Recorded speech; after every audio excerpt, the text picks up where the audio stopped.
Jam is a movie directed by Joe Pytka. This movie was like the 90s Who Framed Roger Rabbit. But the question everyone asks is, does this movie hold up nowadays?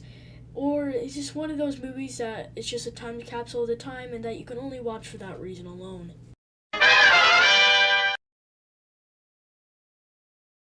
And yeah, this movie doesn't hold up in a few parts, but the parts that really do hold up overshadows some of the parts that don't hold up. And yeah, there are a bunch of parts that are really bad CGI'd. Like one part, it's just super bad. The character Stan gets flattened by one of the monsters, and they have to like reinflate him, and it's just horrible. But besides that, and the scene where Michael Jordan literally gets turned into a basketball, this movie really does surprisingly age well for a movie that came out back in 1996. But another problem with this movie is the character of Lola Bunny.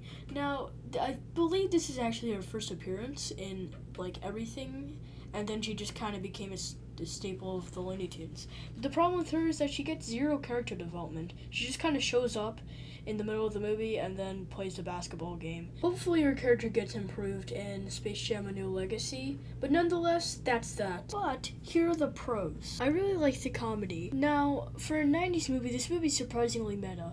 And yes, I know Who Framed Roger Rabbit is pretty meta, but this movie kind of balances meta without being too meta.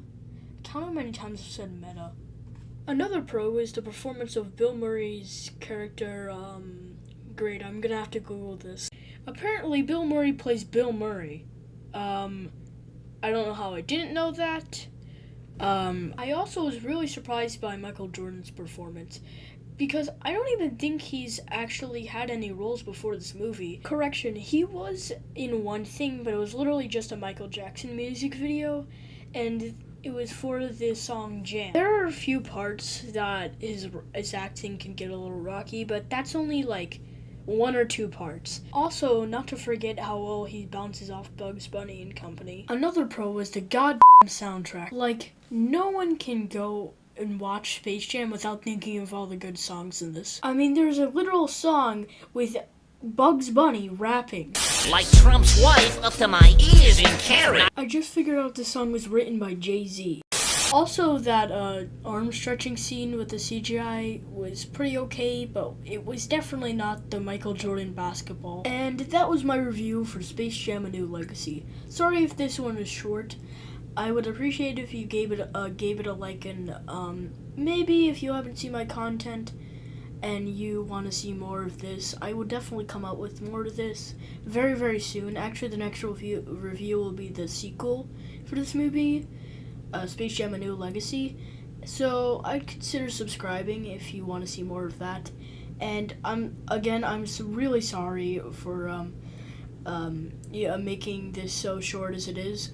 I know I sound like a broken record, but like, really, I am sorry, because it just took a really long time. It took me the whole day, especially since I had to get it out today since the new movie's releasing.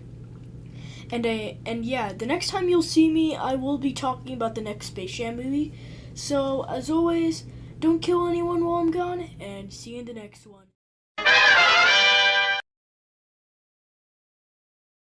Well, that's all, folks. That's my line. Step aside, babe.